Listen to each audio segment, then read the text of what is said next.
Hi, Young Naturalists. I'm Miss Jen, back again to talk to you about identifying trees.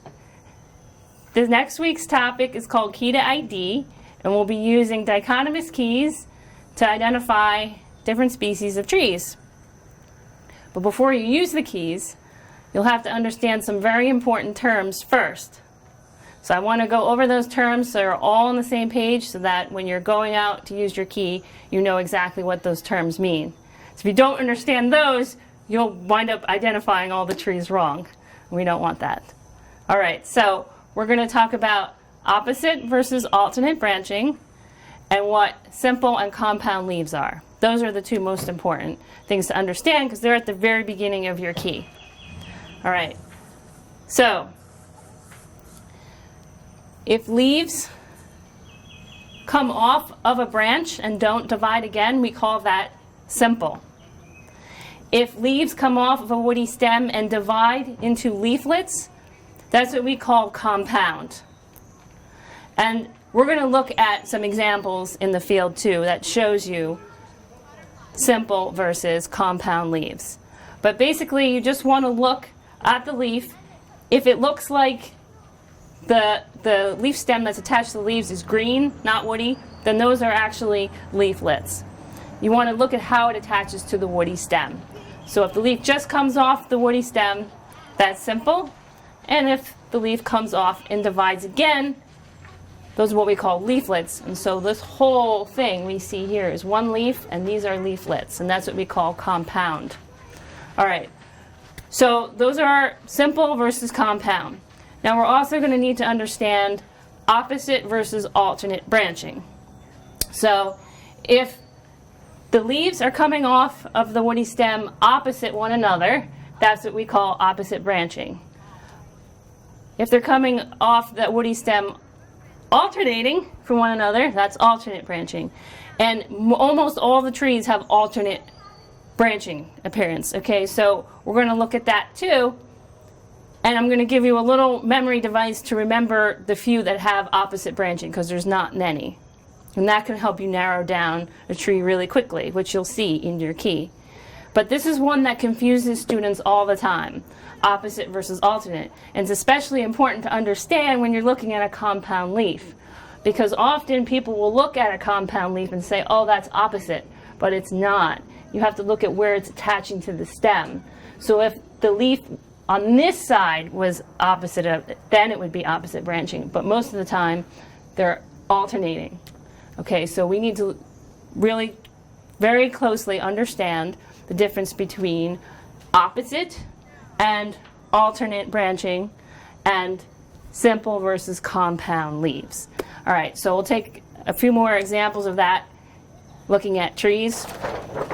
This is the mnemonic device to memorize those few trees that actually do have opposite branching. And that memory device is Paul's Mad Horse.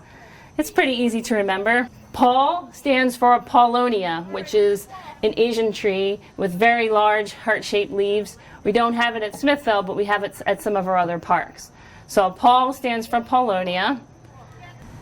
And this horse refers to horse chestnut, which is a tree that grows in the Midwest, and we see it planted only in this part of New Jersey. So the three main ones that you really need to know are the initials that stand for MAD, and those are maple, ash, and dogwood. So those are your three main families that have opposite branching. The rest of the trees in our area just have alternate. So that's a good hint for when you're using your key and identifying trees. If you see opposite, especially at Smithville, you've just narrowed it down to maple, ash, and dogwood families. Okay. The last thing I want to talk about here is a little bit about oaks, because we have a lot of diversity with regards to oaks in this area. And it can be confusing, and that's why we have a key to figure out some of the species. I want to point out that there are two main groups of oaks.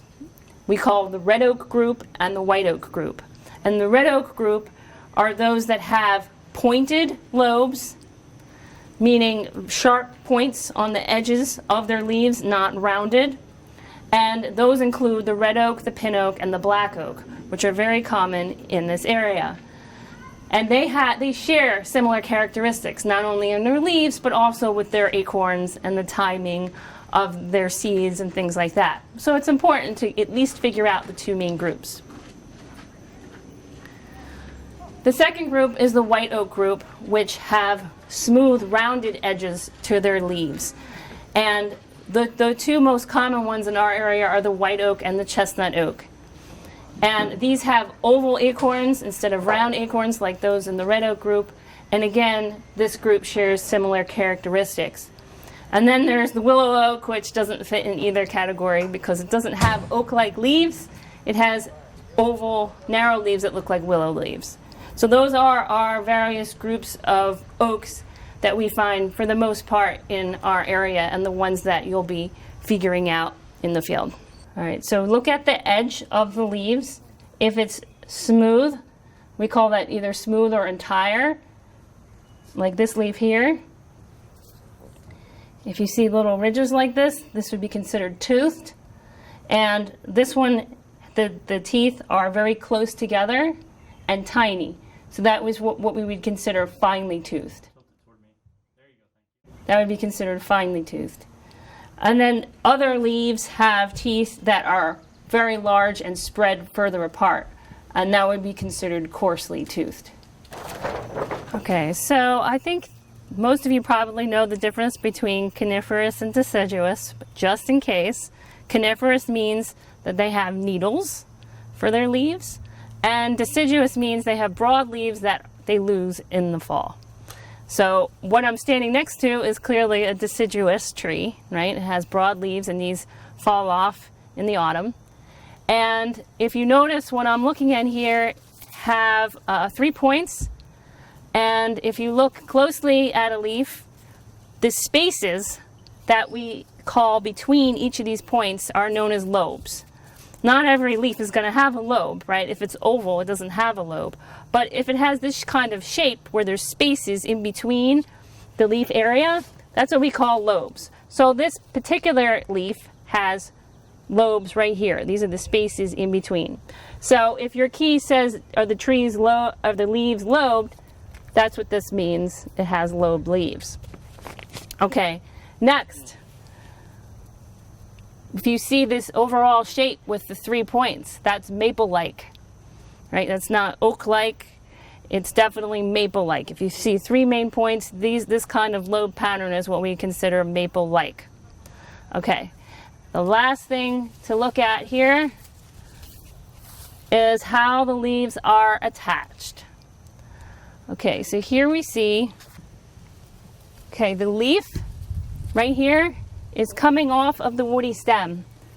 It's not dividing again, so that would be simple. Now, look at how the leaves are attached on either side of the stem. Are they opposite one another or alternate? They're opposite. See, this one is exactly opposite this one. And that's where we see opposite branching. And this is a maple, right? Maple ash dogwood was one of our hints to remember opposite branching. So we have simple leaves that are lobed and opposite.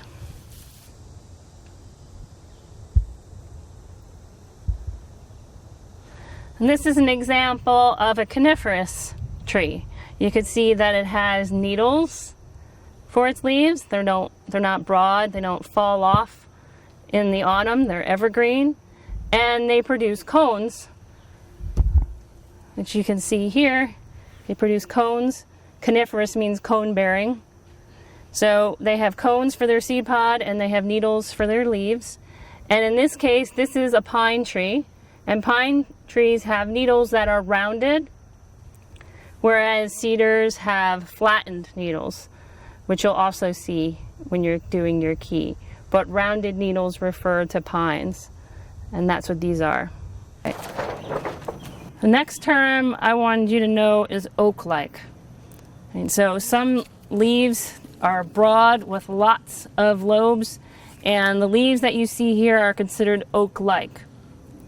And if we look at this one in particular, you can see that it has these spaces in between each, right? These are the lobes, and the edges of the leaves are pointed, sharply pointed, which makes it in the red oak family.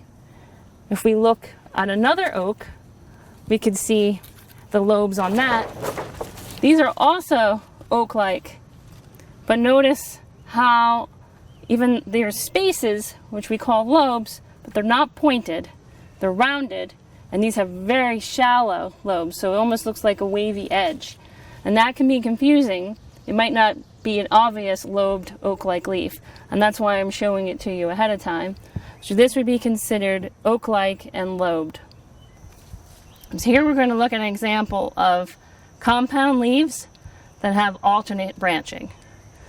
So if we look at how the leaf is attached, it comes off the woody stem, and then what happens to the green leaf stem? It divides into all of these leaflets. So that's a compound leaf. Now, how is that leaf attached to the woody stem?